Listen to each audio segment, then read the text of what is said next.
So while we're experiencing this wage stagnation, this rising inequality, at the same time in American consumer culture, we see an explosion of interest in so-called luxury goods. Handbags, for instance. Now take this classic Hermes bag, now known as the Kelly bag because Grace Kelly was seen wearing it around in the 1950s.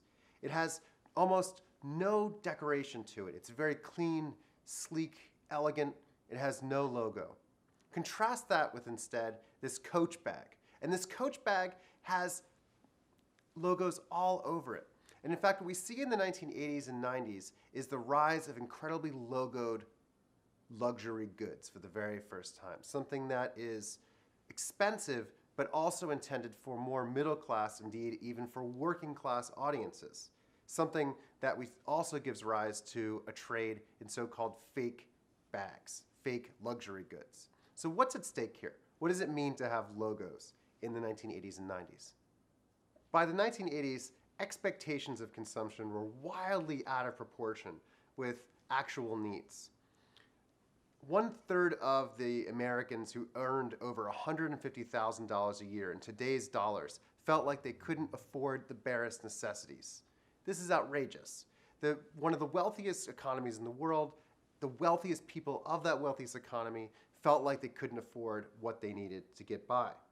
During this period, consumer spending went up per capita almost 30%. And there was a ratcheting up of standards, house sizes, cars, everything. And so there emerges a dual economy in which people begin to spend a lot of money on luxury goods and spend everything else at discounters like Kmart and Walmart. And so in the middle, there is a squeeze. And so these older mass-oriented stores that focused on the middle class begin to be squeezed out at the top and at the bottom. What is truly interesting about these new luxury goods is that they are not unique. They are in fact mass-produced, but mass-produced with all the patina, all the splendor of older bespoke manufacturing. Consider Louis Vuitton, perhaps one of today's most recognizable fashion icons, known for his luggage. He began life, the real Louis Vuitton, began life as a farmer's son in eastern France. He walked his way to Paris to pick up the apprentice trade of how to make high-end luggage. Now, before the jet age, it was very difficult and expensive to travel, so you could produce very expensive, perfect luggage.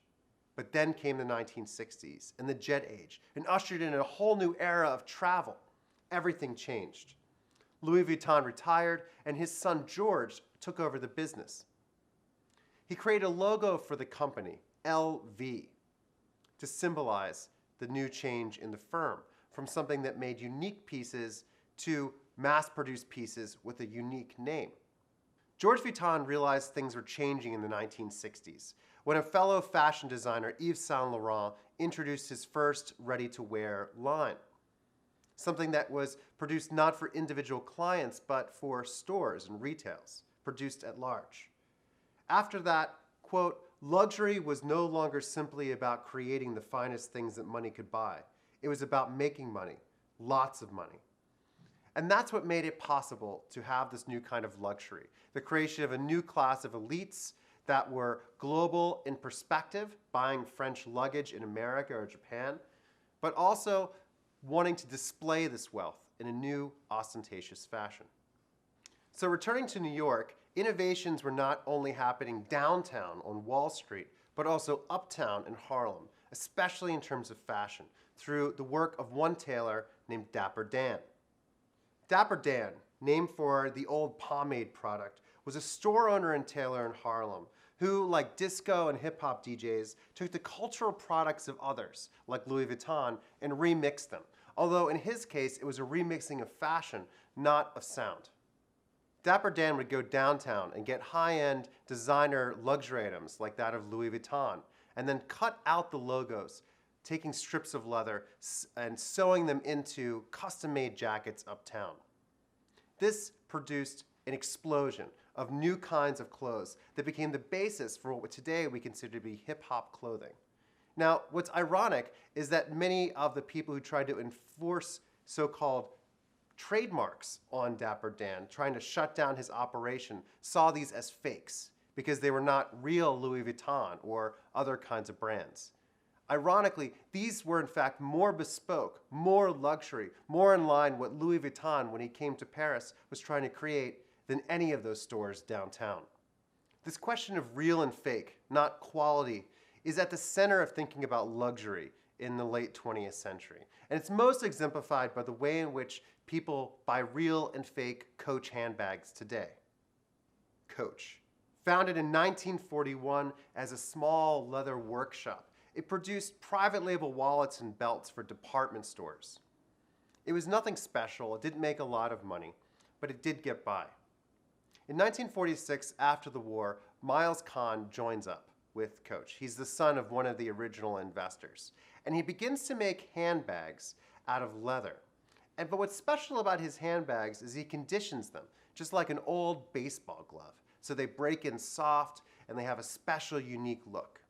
His wife Lillian suggests that he calls the bags Coach, after the fact they're baseball gloves made into bags. Now today, of course, we associate Coach with a more aristocratic look of a horse and coach, but this isn't where the name comes from originally. These bags are handmade. They're high quality, they're good. You can see the unique smoothing of the leather in each bag. And they are very, very, very expensive. And by the 1980s, they are selling $20 million a year in these bags. And he retires, selling the company, oddly enough, to Sara Lee. Yes, that's Sara Lee, the Sara Lee that makes cheesecakes. What could these two companies possibly have in common? And the answer is, according to Sara Lee executives, is that they are both forms of affordable luxury, a way to indulge oneself, to splurge, to reward oneself from a hard day's labor. Over the next 20 years, Coach develops a brand identity as affordable luxury. And in fact, the name Coach matters more than the hand-tooled uniqueness. That logo itself is valuable and can be divorced from any notion of quality, which in fact it no longer represents. It's valuable because it is a unique brand, even though it's a mass-produced bag. And the brand is what is unique. The irony of all of this is that the luxury brands that we associate with the 80s, like Coach or Brooks Brothers or other kinds of stores, begin to have massive outlet stores that are separate from the post-war malls. These outlet stores begin as a place to sell the leftover remainders of their production.